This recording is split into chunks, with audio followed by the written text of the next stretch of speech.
Hello बच्चों, कैसे हैं आप सब। आज का हमारा टॉपिक है scattering of alpha particle which is performed by Geiger मर्जन experiment. असल में गेगर मर्जन जिसे हम कहते हैं, ये दो साइंटिस्ट एसोसिएट साइंटिस्ट है under the Rutherford, right, very big name, आप सब जानते हैं। तो रुदरफोर्ड के ही ये स्टूडेंट्स थे, उन्हीं के नीचे काम करते थे और रुदरफोर्ड के सजेशन पर ही, उनके कहने पर ही गेगर और मर्जन, ये जो दो साइंटिस्ट हैं, इन्होंने एक एक्सपेरिमेंट किया जो आज हमारे सामने है, जिसे हम गेगर मर्जन एक्सपेरिमेंट के नाम से भी जानते हैं या स्कैटरिंग ऑफ अल्फा पार्टिकल्स के नाम से भी जानते हैं। चलिए शुरू करते हैं स्कैटरिंग ऑफ अल्फा पार्टिकल। देखिए, एक्सपेरिमेंट शुरू करने से पहले मैं बेसिक इंफॉर्मेशन अल्फा पार्टिकल की दे दूं आपको। अल्फा पार्टिकल क्या है? तो alpha particle is a positive particle which is like helium, right, जिसका मास जो है वो 2 times of mass of proton होता है और चार्ज जो है वो 2 times the charge of proton होता है और मास जो है वो 4 times the mass of hydrogen होता है। क्लियर? तो चार्ज की बात करेंगे जब अल्फा पार्टिकल के अंदर, तो हम क्या लिखते हैं? 2 times the charge of proton, यानी 2e लिखेंगे। अगर मास की बात करेंगे तो मास ऑफ अल्फा पार्टिकल्स जो है वो 4 times the mass of proton कह सकते हो या हाइड्रोजन कह सकते हैं। क्लियर? तो ये हुई कुछ बेसिक बातें अल्फा पार्टिकल की। चलिए शुरू करते हैं एक्सपेरिमेंट। देखिए, गेगर मर्जन का एक्सपेरिमेंट है, ये एक्सपेरिमेंट अरेंजमेंट की अगर हम बात करें तो देखिए, सबसे पहले अरेंजमेंट में देखेंगे आप, ये पूरा जो एक्सपेरिमेंट है ये एक वैक्यूम चैम्बर में हो रहा है, राइट, क्योंकि ये एक्सपेरिमेंट बहुत ही डेंजरस है, रेडियो एक्टिव पार्टिकल के साथ हमें काम करना पड़ता है। तो आप देख रहे हैं यहां पर ये जो पार्टिकल हमने लिया है ये सोर्स ऑफ अल्फा पार्टिकल है, जिसमें से कंटिन्यूअसली अल्फा पार्टिकल्स इमिट हो रहे हैं। क्लियर? अब ये अल्फा पार्टिकल्स ऑल डायरेक्शंस में मूव हो रहे हैं, लेकिन हम खाली एक डायरेक्शंस को देख रहे हैं which is our targeted direction. क्या बोलेंगे इसे? टारगेटेड डायरेक्शन है। हम यहाँ पर ये जो हमारे पास फॉइल है, जिसे हम कह रहे हैं थिन गोल्ड फॉइल, एक पतली सोने की परत है यहाँ पर, जिस पर हम अल्फा पार्टिकल्स को बम्बार्ड करने वाले हैं। क्लियर? इसलिए इसे एक पर्टिकुलर डायरेक्शन में ले जा रहे हैं, इसलिए इसे कहेंगे टारगेटेड बीम कहेंगे या टारगेटेड डायरेक्शन बोलेंगे। क्लियर? अब देखिए, इसे एक डायरेक्शन में रखने के लिए हम क्या कर रहे हैं, यहां पर लीड ब्रिक का इस्तेमाल किया है। ये जो लीड ब्रिक्स है, यानी कि ईंटें हैं लीड की, ये क्या करती हैं? अल्फा पार्टिकल्स को जो दूसरी डायरेक्शंस में है उनको एब्जॉर्ब करती हैं। यानी हम ऑल डायरेक्शन ऑफ अल्फा नहीं चाहिए, हमको एक पर्टिकुलर डायरेक्शन की अल्फा रे चाहिए। तो अब आप यहां पर देख रहे हैं कि सोर्स में से क्या हो रहा है? बीम ऑफ अल्फा पार्टिकल निकल रहा है, ठीक है। और यहां पर ये दो सपोर्ट हैं, जिसके एंड पर हमने क्या किया है? गोल्ड फॉइल को लगा रखा है। अब इस पतली गोल्ड फॉइल पर क्या हो रहा है कि बीम ऑफ अल्फा पार्टिकल आकर बम्बार्ड होगी, ठीक है। और इस तरफ आप देखेंगे कि एक हमारे पास मूवेबल अटैचमेंट है, जहां पर क्या हो रहा है? डिटेक्टर जो है, जिसे हम माइक्रोस्कोप कह रहे हैं, डिटेक्टर माइक्रोस्कोप, ये यहां पर मूव होता है इस अरेंजमेंट में, इस रैक पर, राइट, किसी भी डायरेक्शन में। हाँ, लेकिन ये कहां पर फोकस होता है? तो जिस डायरेक्शन में डेविएटेड यानी स्कैटर्ड हुए अल्फा पार्टिकल्स आएंगे, उस डायरेक्शन में ये उनको कैच करता है। अब आप देखेंगे यहां पर इस जगह जो फिल्म है वो ZnS की है, राइट, जिंक सल्फेट के फिल्म है यहाँ पर। जैसे ही अल्फा पार्टिकल यहाँ पे इस पे गिरते हैं, तब क्या होता है? यहाँ पर एक लाइटनिंग फॉर्म हमें देखने को मिलता है, जो कि हम माइक्रोस्कोप या डिटेक्टर से ऑब्जर्व कर रहे होते हैं। यानी ये एक मूवेबल यहाँ पर आर्म है, जहां पर डिटेक्टर किसी भी डायरेक्शन में मूव होगा। क्लियर? लेकिन ये किसको फोकस करता है? तो स्कैटर्ड हुए, जो डेविएट हुए अल्फा पार्टिकल्स हैं, उनको ये डिटेक्ट करता है। तो आप यहां पर देखेंगे बीम ऑफ अल्फा पार्टिकल जब गोल्ड फॉइल पर गिर रही है, तो उसके अलग डायरेक्शंस, हमने 3 डायरेक्शंस देखे हुए हैं। देखिए यहां पर क्या है? Small angle of scattering. Small angle of scattering यानी अल्फा रे की बहुत सारी बीम में से, बीम के अंदर के बहुत सारे अल्फा पार्टिकल्स जो हैं वो अनडेविएट होकर, मतलब कि बिना मुड़े हुए सीधे ही या स्मॉल एंगल से डेविएट होकर सीधे ही निकल जाते हैं। क्लियर? ऐसा बहुत सारी अल्फा पार्टिकल्स के साथ होता है। उनमें से कुछ अल्फा पार्टिकल्स जो हैं वो बम्बार्ड होने के बाद डेविएट हो जाते हैं, यानी कि अपने पाथ में से मुड़ जाते हैं, राइट, जिसे हम स्कैटरिंग कहेंगे। तो इसलिए हमने यहाँ पे क्या लिखा, लार्ज एंगल ऑफ स्कैटरिंग, यहाँ पे स्मॉल एंगल ऑफ स्कैटरिंग है, यानी बिल्कुल भी नहीं मुड़ते या तो छोटे एंगल से मुड़ते हैं, और यहाँ लार्ज एंगल से मुड़ रहे हैं, इसलिए यहाँ पर हमने पूरा इसका पाथ अलग दिखाया हुआ है। क्लियर। अब देखिए कुछ केसेस में हमें ऐसा देखने को मिलता है कि कुछ अल्फा पार्टिकल जो है वो बैकवर्ड भी होते हैं, मतलब अपनी डायरेक्शन से थोड़ा सा अपोजिट डायरेक्शन में भी जाते हैं, या तो एक आध अल्फा पार्टिकल्स, 1000 में से एक आध अल्फा पार्टिकल्स ऐसा होता है जो एग्जिट अपने डायरेक्शन से मूव यानी रिबाउंस हो जाता है, अपने डायरेक्शन से बैक हो जाता है। क्लियर। या आप उसे कहेंगे 180 डिग्री में वो स्कैटर्ड हुआ, उसका स्कैटरिंग एंगल 180 डिग्री होगा। तो ऐसे जो बैकवर्ड हो रहे हैं उनको हम कह रहे हैं backward scattering of very small fraction which is 1 in 8000। आप देख सकते हैं 8000 अल्फा पार्टिकल में से कोई एक ही अल्फा पार्टिकल होगा जो ऐसे large angle of scattering angle हमें देखने को मिलेगा। तो ये हुआ हमारे लिए अरेंजमेंट, जिसमें आप क्या देख रहे हैं कि बीम ऑफ अल्फा पार्टिकल को हम गोल्ड फॉइल में यहां पर बम्बार्ड कर रहे हैं। अब देखिए इस एक्सपेरिमेंट से क्या पता चल रहा है। देखिए इस एक्सपेरिमेंट में एक बात क्लियरली निकल कर आ रही है कि अधिकतर यानी ज्यादातर अल्फा पार्टिकल बिना डेविएट हुए सीधे निकल जा रहे हैं। उनमें से कुछ ही बहुत थोड़े अल्फा पार्टिकल्स जो हैं वो लार्ज एंगल से स्कैटर्ड हो रहे हैं, जबकि सिवाय एक का दुक्का आप छोड़कर, एक आध को छोड़कर एक आध को ले तो वो 180 डिग्री पर डेविएट हो रहा है। ऐसा क्यों हुआ? तो देखिए इसके क्या चांसेस हैं।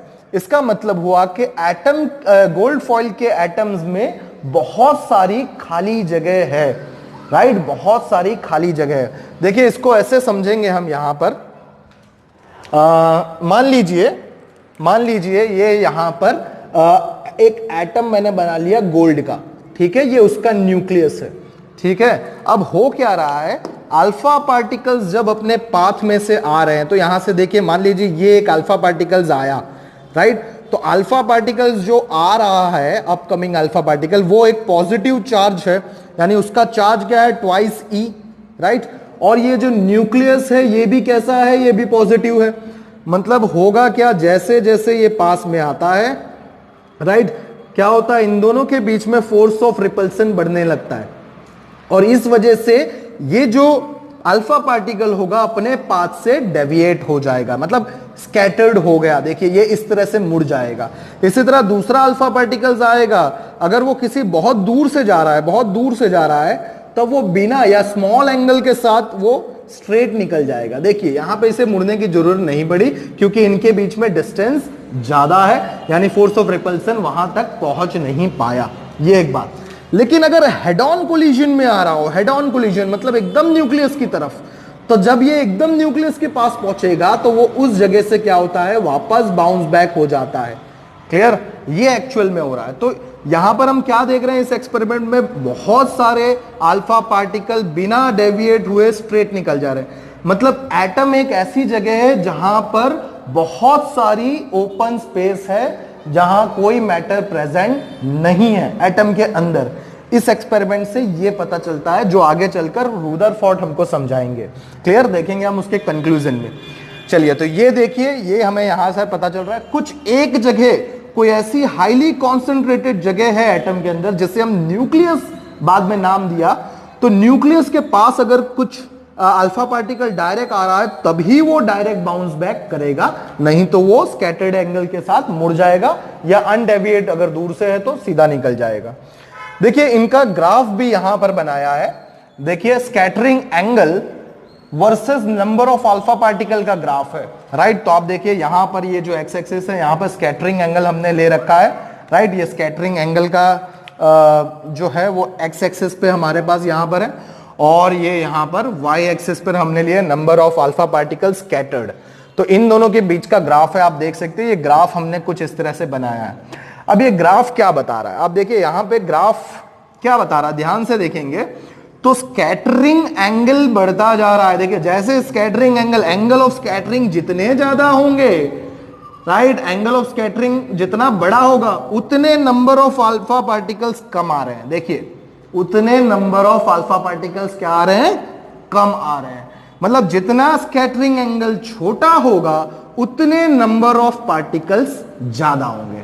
यानी मैक्सिमम एंगल जो है वो लो स्कैटरिंग एंगल से निकल जाते हैं। बहुत ही कम पार्टिकल होंगे जो हाई स्कैटर्ड एंगल तक पहुंचेंगे। क्लियर? ये हमें इस ग्राफ के ऑब्जर्वेशन से पता चल रहा है। क्लियर?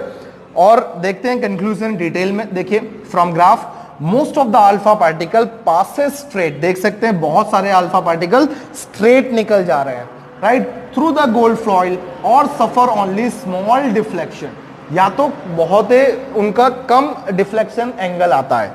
ये हमें इससे पता चल रहा है क्योंकि आप देखिए यहां पर अगर मैं इस पॉइंट का अगर मैं बनाऊं तो देखिए यहां पे ये जो एंगल है बहुत कम आएगा। मान लीजिए एंगल 5 डिग्री है हमारे पास स्कैटरिंग एंगल, लेकिन इसकी देखिए नंबर जो है, नंबर ऑफ स्कैटर्ड एंगल कितना है, ऑर्डर देखिए आप 10⁶ और 10⁷ के बीच में आ रहा है।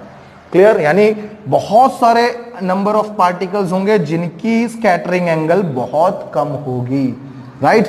चलिए ये हमें इससे पता चल रहा है पहले पॉइंट से। सेकंड देखेंगे, a few alpha particle about 1 in 8000 get deflected through 90 degree, right.